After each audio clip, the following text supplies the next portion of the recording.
हमारे YouTube channel Godlywood studio को subscribe करें और साथ ही हर नए वीडियो के अपडेट के लिए बेल आइकन को क्लिक करें।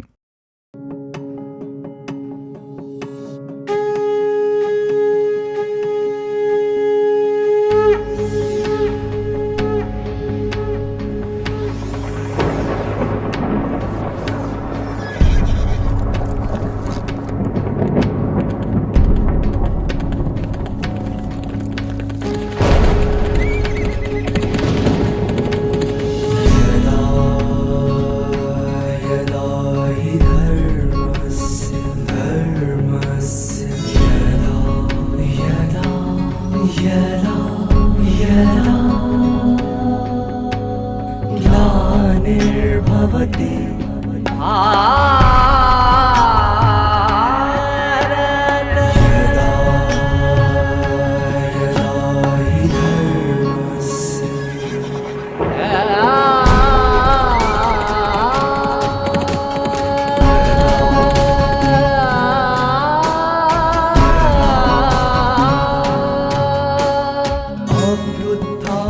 अभ्युत्थानमधर्मस्य तदात्मानं सृजाम्यहं परित्राणाय साधूनां विनाशाय च दुष्कृतां विनाशाय धर्म संस्थापनार्थाय संभवामि युगे युगे युगे युगे युगे युगे युगे यदा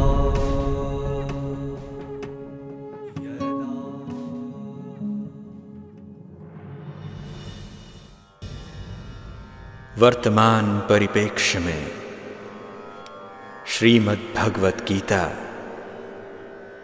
अपने आप में एक गहरा सागर है। जिंदगी जीने की कला हमें इस गीता ज्ञान के महावाक्यों से मिलता है। तीनों कालों को जानकर अगर जीना चाहें तो बहुत अच्छी तरह से जीवन का पूर्ण उपयोग किया जा सकता है। परिस्थिति, समस्थिति, मन की स्थिति के बारे में बहुत अर्थपूर्ण तरीके से दिशा प्रदान हो रही है। ओम शांति। श्रीमद् भगवद गीता एक नई दृष्टिकोण से वर्तमान परिवेश में कैसा प्रस्तुति आवश्यक है, इसके वार्तालाप में हम सभी शामिल हैं, सुनते जा रहे हैं, कुछ हद तक बनते जा रहे हैं। तो हम चाहते हैं कि हम इस जिंदगी को अच्छी तरह जिए, संपूर्ण लाभ उठाए इस जिंदगी का। हो सकता है क्योंकि जब खुद को पूरी तरह से समझ लेंगे तो जिंदगी का पूरा लाभ उठाना आसान है, सहज है। लेकिन कैसे? उसके लिए समझना होगा कि जिंदगी का कुछ बैक रेफरेंस भी है और इसका असर फ्यूचर में भी होने वाला है। जब हम तीनों कालों को समझकर जिंदगी जीने की कला सीखेंगे तो जिंदगी बहुत खूबसूरत बन जाएगी। इसके लिए हमें अपने आप को पूर्ण तरह से समझने के लिए भगवान के इन महावाक्यों को गौर से सुनना होगा। गीताचार्य सर्वेश्वर, तीनों कालों के ज्ञाता, सभी मनुष्यात्माओं के कल्याणकारी, सर्वज्ञ परमात्मा हमें यह समझाते हैं, स्पर्शान कृत्वा बहिर्बाह्यान चक्षुश्चैवान्तरे भ्रुवोः प्राणापानौ समौ कृत्वा नासाभ्यन्तरचारिणम् यतेन्द्रिय मनोबुद्धिः मुनिः मोक्षपरायणः विगतेच्छा भय क्रोधो यः मुक्त एव सः। बहुत सुंदर, बहुत सरल शब्द है। मनुष्य जिंदगी में जितने भी कठिनाइयां आए, कष्ट क्यों ना आए, लेकिन मैं इन कष्ट कठिनाइयों के प्रभाव में न आऊं, ऐसा जिंदगी जीना चाहता हूं। हर एक मनुष्य की यही तो इच्छा है। इसीलिए तो बहुत सारे फैसिलिटीज बना रखे हम लोगों ने शीतोष्ण को सम करने के लिए। एयर कूलर, कंडीशनर्स, पता नहीं क्या क्या बनाए हम लोगों ने। बाहर के सभी ऋतुमानों का कंडीशंस करना आ गया हमें। लेकिन हर परिस्थिति में हम समस्थिति में रहे, ये हमसे नहीं हो रहा है। हम परिस्थिति को पलटना चाहते हैं, लेकिन हम ये भूल जाते हैं कि परिस्थिति हमारे हाथों में नहीं है। हम अपने मन स्थिति को, मन की स्थिति को बदल सकते हैं, क्योंकि वो मन हमारा है, मन की स्थिति हमारी है। परिस्थिति तो पर है, उसको तो हम कंट्रोल नहीं कर सकते। इसलिए भगवान ये जो बहुत अच्छी बातें सुनाता है, बहुत सुंदर सरल विधान बताते हैं। जो मनुष्य अपने शरीर के श्वासोच्छ्वास क्रिया को समान बनाकर, देखिए ये बहुत सुंदर शब्द है, स्पर्शान कृत्वा बहिर्बाह्यान चक्षुश्चैवांतरे भ्रुवोः प्राणापानौ समौ कृत्वा, बाहर के इंद्रियों से अपने मन को निकालकर भ्रू मध्य में मन को स्थिर करके नासिका में विचरने वाले पान और अपान वायु के ऊपर समानता के ऊपर ध्यान देते हुए। ये कब हो सकता है बताइए? अगर मैं गुस्से में हूं तो मेरे श्वासोच्छ्वास में शांति, समाधान, समानता, ये तो हो नहीं सकता। अगर मैं दुखी हूं तब भी नहीं हो सकता। जब अंदर से स्थिरता है, समता है, शीतलता है, तभी ये पॉसिबल है। आगे चलकर कहता है, यतेन्द्रिय मनोबुद्धि ही मुनि ही मोक्ष परायणः विगतेच्छा भय क्रोधो यः सदा मुक्त एव सः। इंद्रिय, मन, बुद्धि को अपने नियंत्रण में रखकर भय, क्रोध, इच्छा से मुक्त होकर जो मेरे में मन लगाता है, भ्रूमध्य में मन को स्थित करके मेरे साथ जो संबंध जोड़ता है, वो सदा मुक्त है। कितना सिंपल है। भगवान ने ये तो नहीं कहा मरने के बाद ये होगा। जीते जी हम ये अभ्यास करें, क्योंकि आजकल ज्यादातर हम लोग भय से ही मरे जा रहे हैं। भय की बात आती है तो अभी अभी हमारे वहां एक घटना घटी। रोड साइड में, नेशनल हाईवे के साइड में एक आइसक्रीम का वैन खराब हो गया। ओनर ने क्या किया, थोड़ी दूरी पे शहर था तो उसने सोचा कि यहाँ पड़ी रहेगी ये गाड़ी, मैं कल लाके किसी दूसरे गाड़ी को लाके इसको खींच के ले जाऊंगा। ऐसे सोच के वो चला गया। वो आइसक्रीम वैन वहीं खड़ी रही।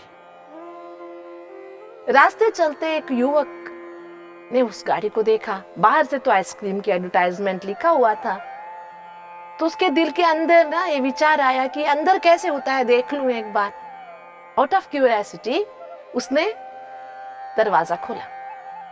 आइसक्रीम वैन के पीछे का जो हिस्सा होता है, स्टोरेज जो होता है, जैसे उसने खोला, जैसे खोलते ही वो अंदर गया, वो ऑटोमेटिक डोर था इसलिए अपने आप बंद हो गया, लॉक भी हो गया। देखिए आप अटेंशन से कि वो खराब था, चल नहीं रहा था, इसमें रेफ्रिजरेटर काम नहीं कर रहा था, कोल्ड स्टोरेज काम नहीं कर रहा था, और स्पेशली उस वैन से निकलने का दूसरा एक दरवाजा भी था और हवा भी आ जा रहा था।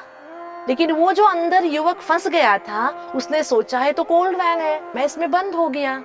वहां पर एक स्क्रू ड्राइवर पड़ा हुआ था। उस स्क्रू ड्राइवर से उसने वैन के दीवार पे लिखा अंदर, ये इसके अंदर ठंडी बढ़ती जा रही है, बढ़ती जा रही है, शायद थोड़ी मतलब 1-2 घंटे के अंदर मैं मर जाऊंगा। जैसे सवेरा हुआ, मालिक आया गाड़ी लेने के लिए। जैसे दरवाजा खुलता है, अंदर ये मरा हुआ युवक मिला। आश्चर्य लगा।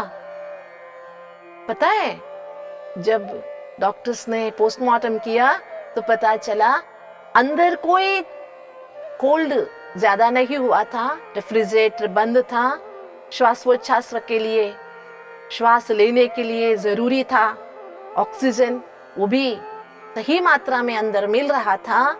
इतना होने के बावजूद भी उस युवक की मृत्यु हो गई। कारण क्या था? उस युवक ने अंदर में ये सोच बना रखी थी कि ये तो कोल्ड स्टोरेज है, इसमें ठंडी बढ़ती जाएगी और इस ठंडी को मैं सहन नहीं कर सकूंगा, और कांपने लगा, अंदर मन में कांपने लगा। पहले ये भय के कारण उसकी डेथ हो गई। जब ये घटना घटी तो सभी को वंडर तो लगा ही, आश्चर्य लगा ही, उसके साथ ये भी समझ में आ गया कि मनुष्य का भय मनुष्य को कितने हद तक मारणांतिक हो सकता है।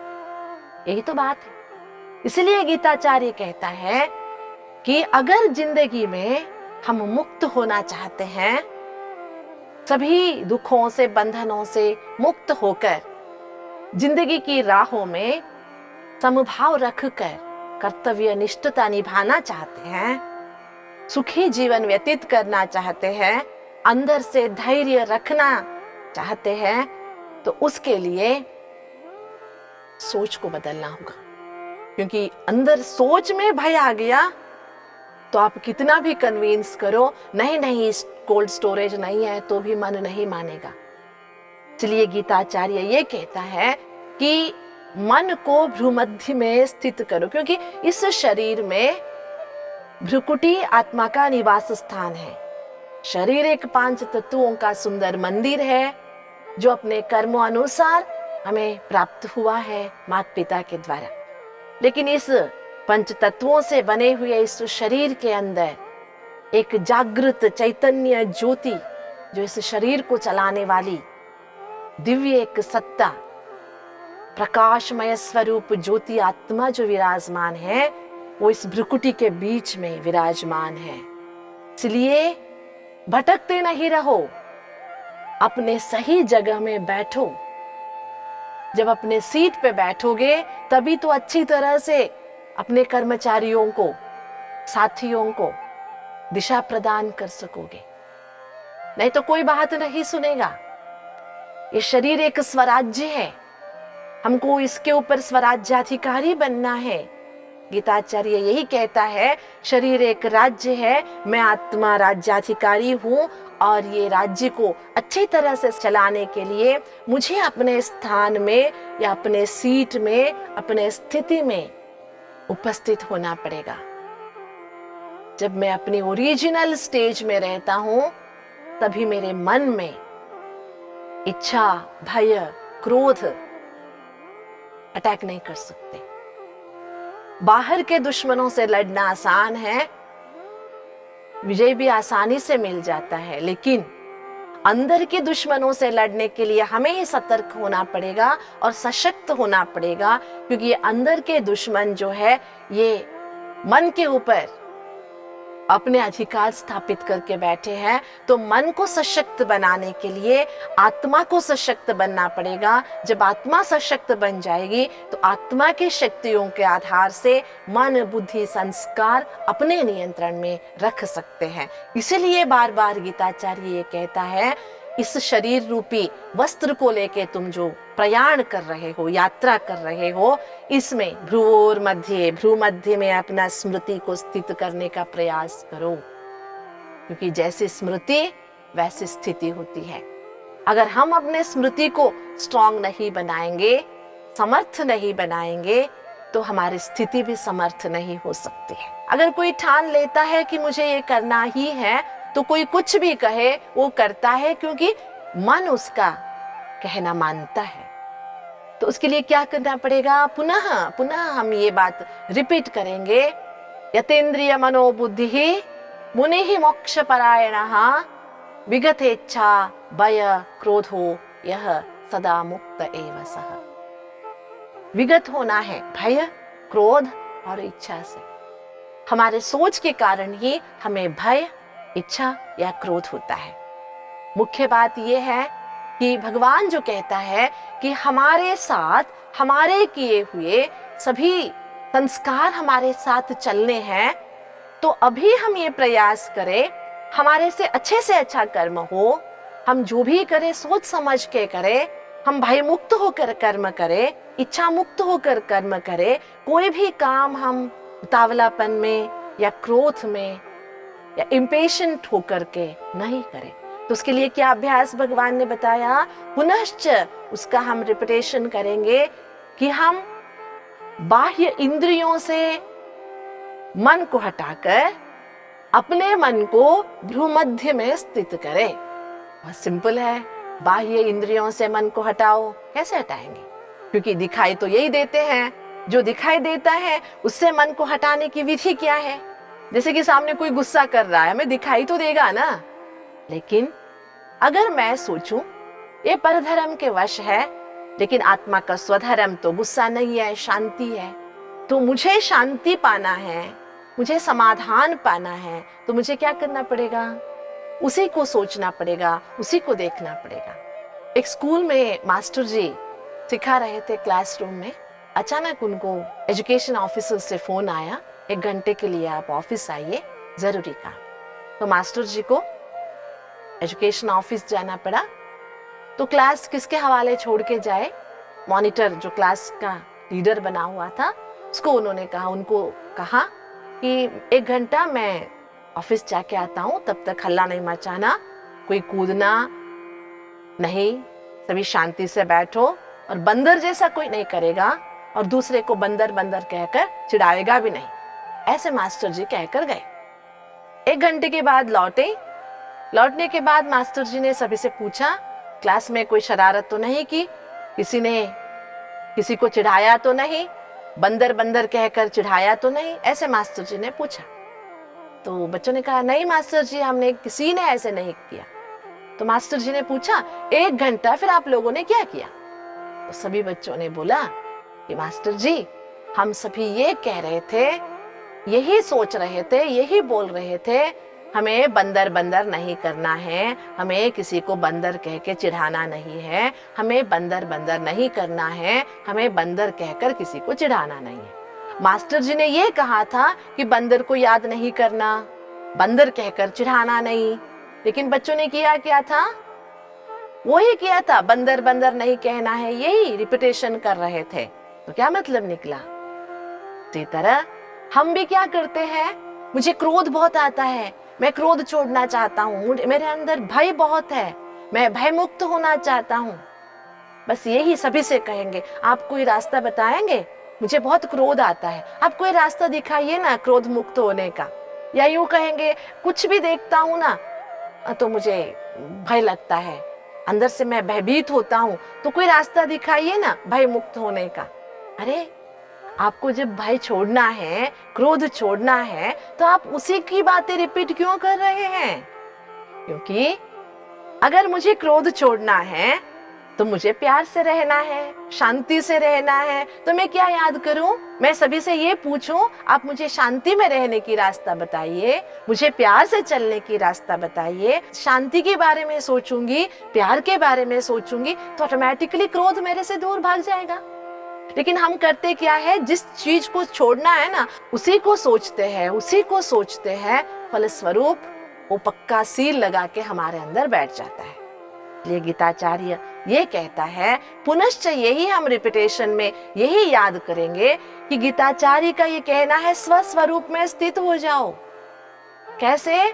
बाहर के इंद्रियों से अपने मन बुद्धि को निकालकर भ्रूमध्य में स्थित करके, इच्छा भय क्रोध से मुक्त होकर मेरे में मन लगाओ। इतना सिंपल है। सिंपल बात को हम अपने जीवन में उतारने के लिए अपने आप से बातें तो करना सीखना पड़ेगा ना। हमें फोन में बात करने की आदत है, दूसरों से बात करने की आदत है, दूसरों की बात करने की आदत है, बीती हुई बातें करने की आदत है, लेकिन अपने आप से बात करने की आदत किसी में नहीं है। अगर कोई अपने आप से बात करता है आवाज से, तो उसे दुनिया दूसरा लेबल लगा देता है।